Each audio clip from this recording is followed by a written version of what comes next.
बिस्मिल्लाहिर्रहमानिर्रहीम। अस्सलामु अलैकुम वरहमतुल्लाहि वबरकातुह। आप देख रहे हैं ताज़ा न्यूज़। तुर्की ने इसराइल के होश उड़ा दिए हैं। अल-क़द्स से मुसलमानों का है नेतन्याहू मुसलमान, कभी भी अल-क़द्स को नहीं छोड़ेंगे। उर्दगान ने इसराइल के खिलाफ ऐलान जंग कर दे दिया है। कतर, सऊदी अरब में मिस्र, तुर्की, ईरान ने अपनी फौजें तैयार कर ली है। फैसला कुन राउंड शुरू होने वाला है। इसराइल अमरीका एक ही पेज पर है। इसराइल और अमरीका दुनिया के बेहतरीन दोस्त है, अमरीकी सफीर ने कहा है। दूसरी तरफ इसराइल को अंदरूनी तौर पर मुश्किलात का सामना है। 80,000 से जायद इसराइली यहूदी इसराइल छोड़ चुके हैं और गजा की जंग की वजह से इसराइली फौज भी बेहद परेशान है। दूसरी की गजा की सूरत हाल भी इसी तरह आपको बताएंगे। ये कुछ हेडलाइंस हैं, इनकी तफसीलात आपसे गुजारिश है हमारे यूट्यूब चैनल ताज़ा न्यूज़ को सब्सक्राइब कर लें। मशरिक़े वस्ती में बहुत बड़ी तब्दीलियां रूनुमा हो रही हैं। इसराइल दोबारा से अपने आप को मशरिक़े वस्ती का सुपर पावर डिक्लेयर करना शुरू कर चुका है और वो इलाके गंदा बना बैठा कि मशरिक़े वस्ती में हर कोई इससे डरे और हर कोई ये बात माने और कोई भी मुल्क इसके नाम है सामने चूं चढ़ा ना करे। ये इसराइल का ख्वाब है और इसराइल का मंसूबा है। और ये बात इसराइल वज़ीर आज़म ने गुज़िश्ता रोज़ कही थी जब उसने कहा कि हम इसराइल को सुपर स्पार्टा बनाना चाहते हैं। स्पार्टा बुनियादी तौर पर यूनान की मशहूर स्टेट थी, जो फौजी अस्करी में इसका उस जमाने में बड़ा नाम हुआ करता था। तो जो सिटी था बुनियादी तौर पर स्पार्टा यूनान का था। तो इसराइल चाहता है कि इस वक्त इसराइल की हैसियत ऐसी हो जाए कि हर कोई इससे डरे, और यही वजह है इसी गुरूर में आकर वो उल्दुस के बारे में भी 2 दिन पहले ऐलान कर चुके हैं। ये जो उल्दुस है ये 700 साल से यहूदियों का है और किंग डाइविड से पहले यानी हजरत दाऊद से भी पहले यहूदियों का है। लिहाजा ये बात है उर्दुगान, तुम अच्छी तरह से समझ लो, उल्दुस पर कोई समझौता नहीं करेंगे। ये नेतन्याहू ने अमरीकी वजीर खारजा मार्को रूबियो के साथ टनल में खड़े होकर ये बात कही थी। और कल जब फेजी ने यरूशलेम में अपना सिफारत खाना मुंतकिल किया तो नेतन्याहू ने उसके साथ यानी जो फेजी का जो ऑफिशियल था उसके साथ भी ये बात कही है कि 3000 साल से यरूशलेम यहूदियों का है और इस पर मुसलमानों का कोई हक नहीं है। सदर अर्दगान ने तैयब ने खड़े हो गए हैं और उन्होंने कहा है कि हम तुम्हारे ख्वाब मंसूबे पूरे होने नहीं देंगे। उन्होंने कहा कि गजा और फ़लस्तीन से तुर्की कभी अलग नहीं हो सकता है और गजा और फ़लस्तीन में जो मजालिम हैं उनका खात्मा जल्द होगा और वहाँ के लोगों को इंसाफ मिलेगा और ये जो नस्लकशी और जराइम का इर्तिकाब हुआ है इसकी सजा भी मिलेगी। तैयब अर्दवान ने यह भी कहा, हमें कहा जाता है कि अल-कुद्स से हमारा कोई ताल्लुक नहीं है। 400 साल तक हमने अल-कुद्स शरीफ की खिदमत की है पर मस्जिद अक्सा और वहाँ के लोगों की देखभाल की है। तारीख इस बात की गवाह है और आज हमें यह कहा जा रहा है कि अल-कुद्स से हमारा कोई ताल्लुक नहीं। अल-कुद्स मुसलमानों का है और मुसलमान इस पर कोई समझौता नहीं करेंगे। जो हुआ वो करेगा। ये तुर्क सदर तैयब उर्दुवान की तरफ से ऐलान किया गया है।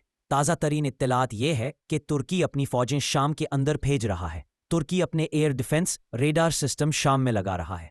इसी हवाले से खबर मेरे सामने तुर्क इंटेलिजेंस चीफ इब्राहिम कालिन ने दौरा किया है दमश्क का और दमश्क में शामी सदर अहमदुश-शरफ मुलाकात की है और मुख्तलिफ मामलात पर तबादला किया है।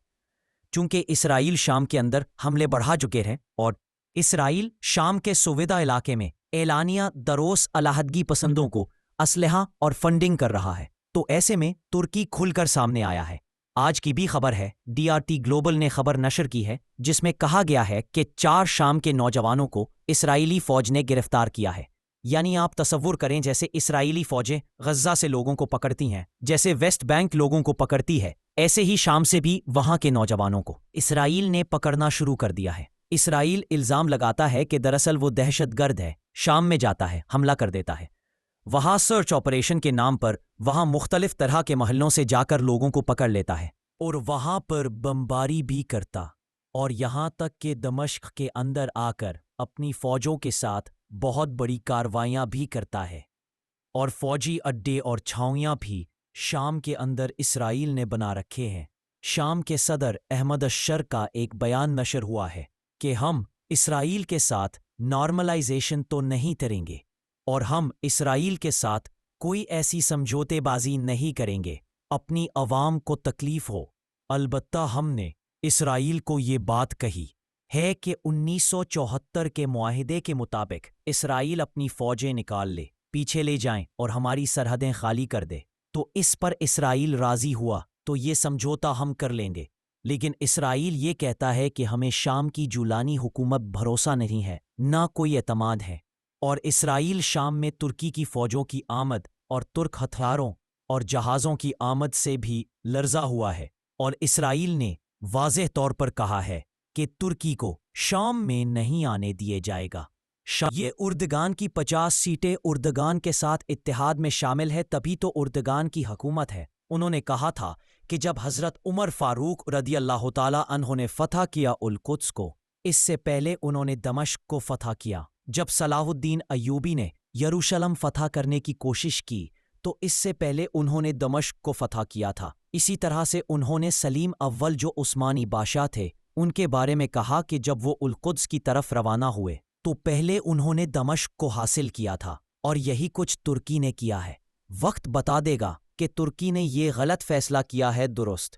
ایک تو شام کے اندر ترکی کے ہتھیار، radar system, air defence system اور الیکٹرانک جامنگ سسٹم لگائے جا رہے ہیں، توپے، فوجی ٹینک، مختلف اور فوجی گاڑیاں بھی شام فوج کو دی گئی ہیں، اور دوسری طرف سے ترکی نے کویت علیحدگی پسند گروپ کے خلاف 1,00,000 فوج بھی ڈپلائے کر دی ہے۔ اور پھر تیسری، ترکی اس وقت جو شمالی قبرص ہے وہاں پر اپنے ہتھیار، میزائل وغیرہ لگا چکا ہے۔ میڈیا یہ کہہ رہا ہے کہ ترکی نے اپنے میزائلوں کو اسرائیل کی طرف سیٹ اور ترکی نے اپنے ہتھیار ریڈی رکھے ہوئے ہیں۔ اگر اسرائیل کا ترکی پر حملہ ہوتا ہے تو یہ میزائل پھر چلیں گے۔ یہ بھی اسرائیل میڈیا میں کہا جا رہا ہے کہ قطر اور ترکی ایک ہی سکے کے دو رخ ہیں، دونوں حماس کو سپورٹ کرتے ہیں، اور یہ دونوں دنیا کے اندر اسرائیل کی مخالفت میں عالمی سطح پر گلوبل موومنٹ چلا رہے ہیں۔ لہٰذا وقت آ چکا ہے، یہ بات بار بار اسرائیل میڈیا نے اسرائیلی وزیروں کے حوالے سے، صحافیوں کے حوالے سے کہی جا رہے ہیں۔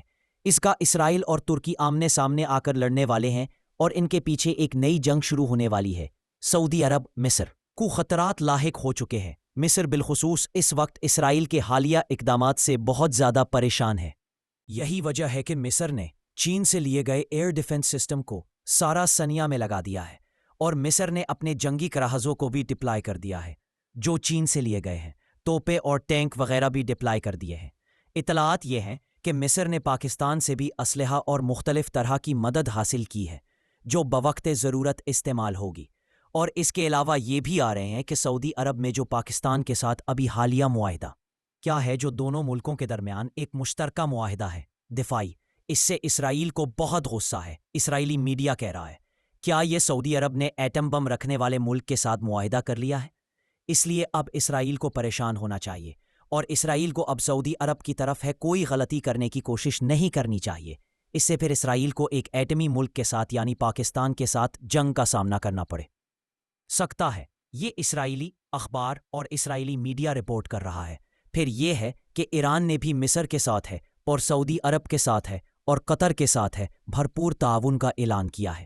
ایران نے کہا کہ ہمیں تجربہ ہے اسرائیل کے حملوں کا، اور ہم نے اسرائیل کے ساتھ 12 وزہ جنگ بھی لڑی ہے۔ جوان کے اندر ہمارے میزائل، ہماری فوجیں، ہمارے ہتھیار تمہارے لیے حاضر ہے۔ خلاصہ یہ ہے کہ اس وقت مشرق وسطی کو جو اسرائیل ری نیم اور ری شیپ کرنا چاہتا ہے، یہ جو اسرائیل کے منصوبے ہیں، ان کے راستے میں اب یہ جو عرب ملک ہے کھڑے ہو گئے ہیں۔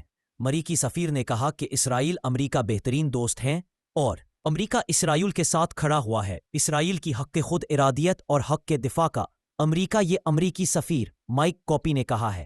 یاد رہے، امریکی صدر ٹرمپ بھی اسرائیل کے حوالے سے متنازع بیانات دیتے ہیں۔ کبھی وہ کہتا ہے کہ نیتن یاہو مجھے دھوکہ دے رہا ہے، کبھی وہ کہتا ہے میرا بہترین دوست ہے اور جنگی ہیرو ہے۔ یعنی ٹرمپ اپنے عوام کو، میڈیا کو ایک اندھیرے میں رکھنا چاہتا ہے۔ وہ اسرائیل کے حق میں بیان دیتا ہے، کبھی وہ غزہ کے حوالے سے بیان دیتا ہے، اور کبھی وہ اسرائیل کی مخالفت میں بیان دیتا ہے۔ لیکن حقیقت یہ کہ اسرائیل کی عوام نیتن یاہو کے خلاف، اسرائیل کی عوام سڑکوں پر آ چکی ہے۔ نیتن یاہو کے خلاف اتحاد الائنس بن چکے ہیں۔ تمام مخالف جماعت کہتی ہے نیتن یاہو اسرائیل کی بربادی کا سبب ہے۔ اس کے خلاف وہاں عوام سڑکوں پر اسٹیٹس فیملی سے احتجاج کر رہے ہیں، ان کے گھر کے باہر احتجاج کر رہے ہیں کہ تم غزہ کی جنگ کو بند کرو۔ اب غزہ کی صورتحال پچھلے 24 گھنٹوں سے غزہ کا مکمل بلیک آؤٹ ہے۔ इंटरनेट को बंद कर दिया गया है, बिजली काट दी गई है और लोगों को जबरा फोर्स्ड डिस्प्लेस किया जा रहा है। अब ये जो जंग है 2 सालों से जो चल रहे हैं उसको कई दफा बंद करने की मौके आए, लेकिन इसराइल नहीं माना, नेतन्याहू की हुकूमत नहीं मानी, क्योंकि इसके साथ उनके वजीर है जो जंग को बंद करना नहीं चाहते हैं, जिसमें इजरायली वजीर खजाना कहता है अमरीकियों के साथ गजा प्रॉपर्टी पर डील, यानी गजा की ज़मीनें अमरीका को बेचने का जो प्लान है वो इस्राएली वजीर खजाना ने नशर किया है। मीडिया में ये बातें आई हैं कि इस्राइल गजा की जो प्रॉपर्टीज है वो बड़े बड़े जो प्रॉपर्टी टाइकून्स हैं अमेरिका में उनके डीलिंग कर रहा है। आप देख लें कि गजा की ज़मीन फ़लस्तीनियों की है और उसको बेच रहा है इस्राइल वजीर खजाना और उसको ख़रीद रहा है अमेरिका। तो ये आलमी कवानीन, क्या ये इंसानी हकूक़, क्या ये दुनिया में कहीं नहीं होता है? लेकिन अमेरिका ये सब चीज़ें कर रहा है और कर रहा है तो जाहिर है फिर उसका सख्त रिएक्शन तो होगा। एक और ख़बर सुन ले, इस्राइल मीडिया ने ये रिपोर्टें छापी हैं कि इस्राइल से जो इस्राइली यहूदी शहरी हैं वो छोड़कर जा रहे हैं। 80,000 के लगभग इस्राइली जो पिछले 1-1.5 साल में इस्राइल छोड़कर चले गए हैं, यानी बाहर से लोग इस्राइल में कम आए हैं। इस्राइल छोड़कर जाने वालों की तादाद बहुत बड़ी है। ये बात अमरीकी और इस्राइली अखबारात और मीडिया ने रिपोर्ट किया है। और ये क्यों गए? ये नेतन्याहू की पॉलिसी, उसे तंग है, जंग की वजह से परेशान है, मायूस।